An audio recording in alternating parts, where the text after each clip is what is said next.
अस्सलाम वालेकुम। अल्लाह ताला हम सबको अपने हिफ्ज़ व अमान में रखे। मेरे चैनल मुश्ताक खिची खान को सब्सक्राइब करें, लाइक करें, शेयर करें। आइए चलते हैं इस्लामी वीडियो की तरफ। हम अपने मामलात को कैसे चलाएं ये अल्लाह ने हमें इख्तियार दिया है।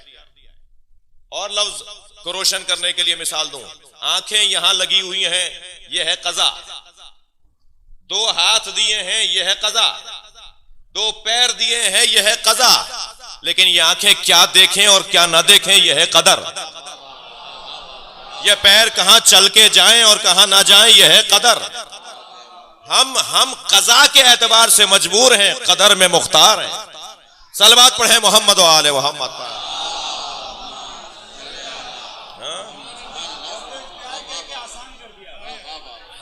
सलवात पढ़ लेंगे मोहम्मद व आले मोहम्मद पर। जबर भाई, कहां तक हम मजबूर हैं और कहां हम मुख्तार हैं। ये कज़ा व कदर की बहस भी है और जबर व इख्तियार की बहस भी है। आप कज़ा के लफ्ज को, तहजीब भाई, कज़ा के लफ्ज को आप जबर के लफ्ज के साथ जोड़ दीजिए और कदर के लफ्ज को आप इख्तियार के लफ्ज के साथ जोड़ दीजिए। खाने काबा में अली को आना है, यह है कज़ा। फातिमा बिनते असद दरवाजे से जाएंगे, दीवार से, यह है कदर। सलवात पढ़वा, किसी और की इबादत न करना। इबादत नमाज की कैफियत और रोजे की हालत नहीं है। हां है इबादत हज की कैफियत और ज़कात की अदायगी नहीं है। हां है इबादत सिर्फ मुसल्ले पर शुरू नहीं होती, हां होती है। इबादत, तवज्जो, सिर्फ और सिर्फ इमाम बारगाह में जाने के बाद कुर्बतन इल्लाह की नीयत नहीं है। इबादत हर वो अमल जिसमें अपने मालिक को राजी करने का जज्बा पाया जाए, उसे इबादत कहा जाता है। लिहाजा अगर मुसल्ले पर इबादत होती है तो बाजार में भी इबादत होती है। अगर इमाम बारगाह में इबादत है तो हमारे ऑफिस में भी इबादत हो रही है, जब हम कुर्सी पे बैठकर अपना इदारा चला रहे हैं। हम चाहें तो हर जगह को इबादत की जगह बना दें। इबादत अपने रब की बंदगी को कहा जाता है, मक़सद। लिहाजा इबादत की दो किस्में कर दी अहले दिल ने। यह अहले दिल का ही मौजू है ना। अहले दिल ने इबादत की दो किस्में कर दी। कुछ इबादत हैं मुतलक, कुछ इबादत हैं तौक़ीती, कुछ तौक़ीफी, कुछ इबादत है तौक़ीती। कुछ इबादत का वक्त मुअय्यन है, जगह मुअय्यन है। कुछ इबादत वक्फ शुदा हैं। फजर की ठंडे बिस्तर छोड़ ही दिया था तो 4 रकत नहीं पढ़ सकते, ये वक्फ शुदा इबादत है। 2 रकत है तो 2 रकत है। नमाज ज़ोहर अपनी मर्जी से 6 रकत नहीं कर पाएंगे, ये तौक़ीफी इबादत है।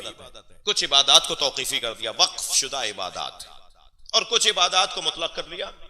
अब वो जो इबादत मुतलक हैं, अब मैं आपसे एक सवाल और उसका जवाब, हालत रुकू में अगर जमात हो तो इबादत तो अल्लाह की हो रही है। ये 2000 नमाजियों के होते हुए एक नमाजी ताखीर से आया, उसकी खातिर 2000 लोगों को मौलाना रोके में, और वो आवाजें लगा रहा है, या अल्लाह या अल्लाह। सारी जमात रुकू में रुकी रहे, वो अल्लाह की इबादत थी। ये बंदों का ख्याल है। अल्लाह अपनी इबादत पसंद नहीं करता जिसमें बंदों को नजरअंदाज किया जा रहा। सलवात पढ़ेंगे मोहम्मद व आले मोहम्मद।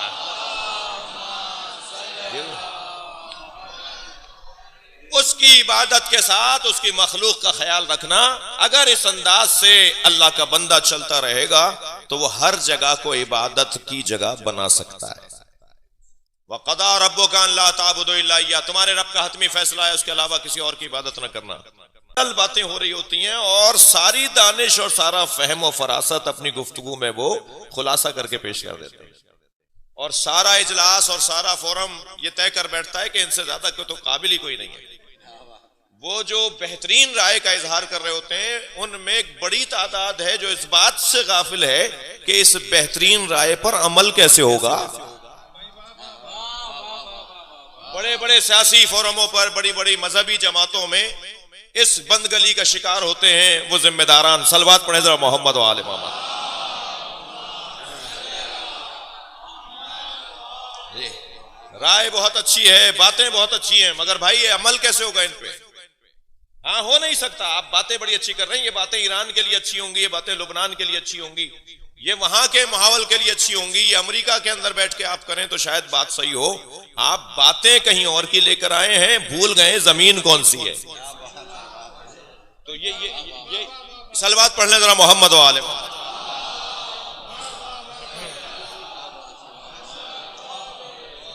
वो जो एक बेहतरीन राय है, वो जो एक बेहतरीन गुफ्तगू है, उस पर अमल कैसे मुमकिन है? वो अच्छी राय को साबित, अच्छा बहुत कोई वो बेवकूफ और पागल तो होते नहीं है लोग कि जो अच्छी राय को मान ना रहे हों। अच्छी राय को ना मानने का सबब भी तो कभी तलाश किया जाए। अच्छी राय को इसलिए भी नहीं माना जाता कि राय अच्छी है मगर इस पर अमल करना नामुमकिन है, इसलिए बात नहीं मानी जाती होती है। अंदर से आवाज आ रही होती है कि ये बातें आसमानी कर रहे हैं, ये बातें जमीनी हकाइक पर मुश्तमिल नहीं है।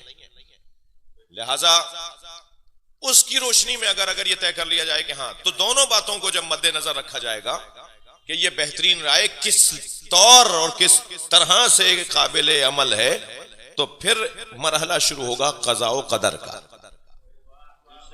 मफ़हूम क़ज़ा व क़दर तवज्जो चाहूंगा, आपकी तवज्जुआत मेरे साथ हैं। क़ज़ा हतमी फैसले को कहते हैं, लिहाजा इस आयत के अंदर भी अल्लाह ने वक़ज़ा रब्बुका, तुम्हारे रब का ये हतमी फैसला है, सबने यही तर्जुमा किया है। हम मौत को भी क़ज़ा कहते हैं, हम काजी को भी काजी इसलिए कहते हैं क्योंकि उसका फैसला, उसकी रोशनी उसके नजदीक तो आखिरी फैसला है। वो और बात है कि आप उसके फैसले को आखिरी फैसला न मानकर किसी उससे ज्यादा बड़े फोरम के ऊपर अपनी शिकायत को ले जाएं, किसी ज्यादा बेहतर काजियों के सामने आप अपने फैसले को ले जाएं और अपने मसले को ले जाएं, लेकिन उसकी उसके नजदीक वो आखिरी फैसला होता है, लिहाजा उसे काजी कहा जाता है। आखिरी और हतमी फैसला यानी क़ज़ा, उस पर अमल कैसे होगा यानी कदर। लिहाजा क़ज़ा हमारे हाथ में नहीं है, तकदीर हमारे हाथ में है। हम अपने मामलात को कैसे चलाएं ये अल्लाह ने हमें इख्तियार दिया है। और लफ्ज को रोशन करने के लिए मिसाल दूं, आंखें यहां लगी हुई हैं, यह है क़ज़ा। दो हाथ दिए हैं, यह है क़ज़ा। दो पैर दिए हैं, यह है क़ज़ा। लेकिन ये आंखें क्या देखें और क्या ना देखें, यह है कदर। ये पैर कहां चल के जाएं और कहां ना जाएं, यह है कदर। हम क़ज़ा के एतबार से मजबूर हैं, कदर में मुख्तार हैं।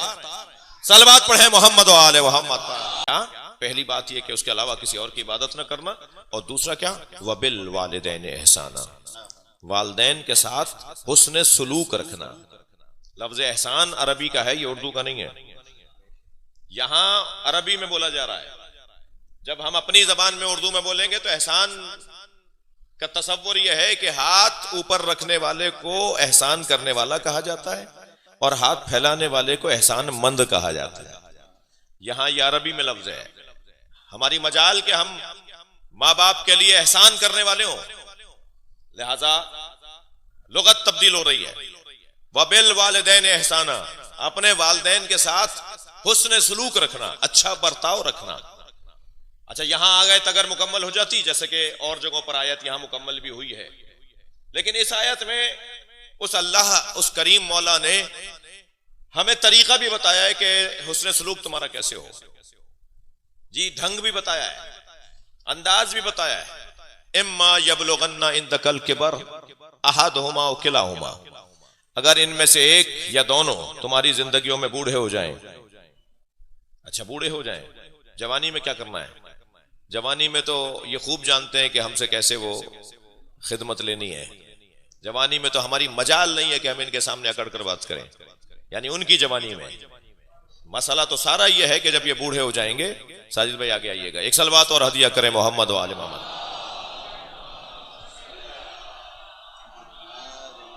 बहुत बड़ी तादाद में मोमिनीन तशरीफ फरमाएं, बेहतर सलवात हदिया करें। अल्लाहुम्मा सल्ली अला। बुढ़ापे का ही है ना सारा मसला। जब इनके कुवा कमजोर हो जाएंगे, जब इनके आसाब कमजोर हो जाएंगे, जब ये दवाइयों और कपड़ों और बिस्तर और कहीं जाने आने और ले जाने और लाने के मोहताज हो जाएंगे, जब ये कदम कदम पे अपने बच्चों को वो देख रहे होंगे कि कब क्या होता है, कब क्या किया जाएगा हमारे साथ। जी वो दौर असल तो दौर खिदमत का वही है, वरना इनकी जवानी में ना इन्हें जरूरत है हमारी खिदमत की, और न ही हम कुछ इनका बिगाड़ सकते हैं, इनको नाराज भी नहीं कर सकते, कुछ भी हो सकता है इनके जवानी में। लिहाजा वो जो जवानी में खूब अब्बा की जवानी में खूब अब्बा से पिटते कुटते रहे, वो अब बुढ़ापे में अब्बा के सामने खड़े होकर बात कर रहे हैं। तो ये है इंसान की नफ्सियात जो कुरान मजीद में अल्लाह बयान कर रहा है।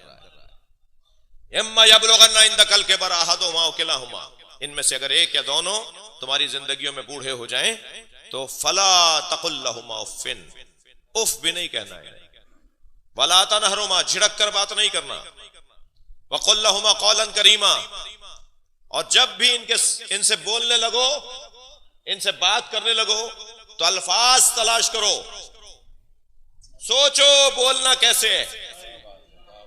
भाई एक लफ्ज कह रहा हूं, सियासतदान भी तशरीफ फरमाए, अल्लाह ने गवर्नर से बात करने का सलीका नहीं सिखाया, अल्लाह ने वजीर आला और सदर मुमलिकत से बात करने के तरीके नहीं बताए, माँ बाप से बोलने का सलीका बताया। सलवात पढ़ लें जरा मोहम्मद व आले मोहम्मद पर।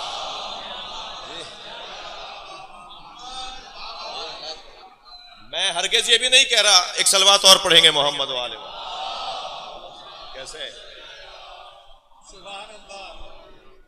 मैं हरगिज ये भी नहीं कह रहा कि किसी से भी बदतमीजी हो, ये हरगिज नहीं है मुराद, लेकिन बदतमीजी की तो किसी से इजाजत नहीं है अल्लाह की तरफ से, लेकिन अदब, एहतराम, तरीका, रवैया, रवेश, अंदाज, अल्फाज का इस्तेमाल, उसके लिए अल्लाह वालिदैन के बारे में फरमा रहा है, वकुल लहुमा कौलन करीमा। अच्छा मुतलक कह दिया, कुल लहुमा कौलन करीमा, करीम लहजे में बात करना, मीठे धीमे लहजे में बात करना। तुम अगर अंग्रेजी बोलते हो तो उसमें कोई लफ्ज तो होगा जिसमें प्यार टपकता हो, तुम अगर सिंधी बोलते हो तो उसमें कोई लफ्ज तो होगा जिसमें मोहब्बत झलकती हो। सलवात पढ़ लें जरा मोहम्मद व आले मोहम्मद।